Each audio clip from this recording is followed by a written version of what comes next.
সমস্ত সীমাকে ছাড়াচ্ছে বাংলাদেশ। গরু পাচারে বাধা দেওয়ায় লাঠি কুড়ুল নিয়ে বিএসএফের উপর চলল হামলা। মঙ্গলবার মালদহের বৈষ্ণবনগরে কাঁটাতারের সীমানা দেওয়া নিয়ে বিবাদ বেঁধেছিল বিএসএফ আর বিজিবির মধ্যে। পরের দিন বুধবার ফের পরিস্থিতি উত্তপ্ত হয়ে উঠল ত্রিপুরার পানিসাগর সীমান্তে।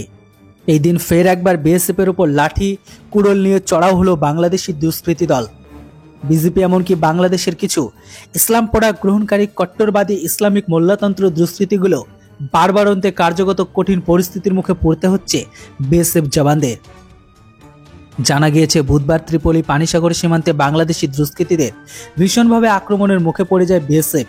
এমনকি বিএসএফ এর কাছে থেকে শটগান ছিনিয়ে নেওয়ার চেষ্টা করে ইসলাম পড়া গ্রহণকারী বাংলাদেশি দুষ্কৃতীগুলো।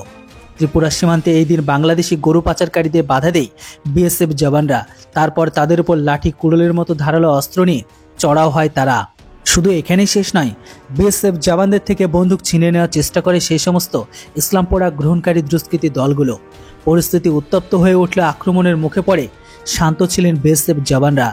সংযমের সীমা তো তারা অতিক্রম করেইনি, উপরন্তু বাংলাদেশি দুষ্কৃতীদের বুঝিয়ে সুঝিয়ে শান্ত করার চেষ্টা করে তারা।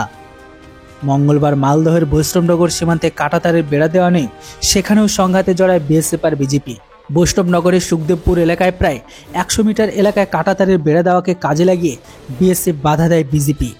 এই ঘটনাকে কেন্দ্র করে দুই পারের বাসিন্দাদের মধ্যে শুরু হয় স্লোগান।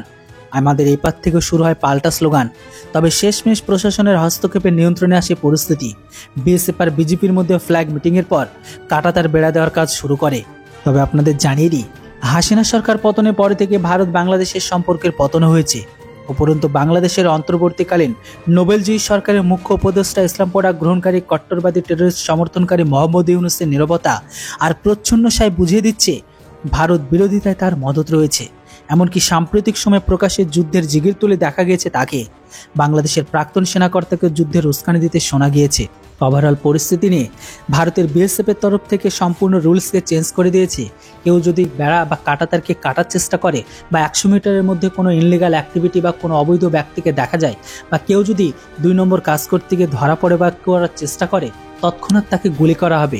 এর আগে গুলির নির্দেশ ছিল কোমর থেকে নিচে পর্যন্ত, কিন্তু এবার সোজা 72 হুড়ে পাঠিয়ে দেওয়ার নির্দেশ।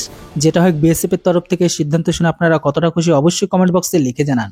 Thanks for watching. জয় হিন্দ, বন্দে মাতরম।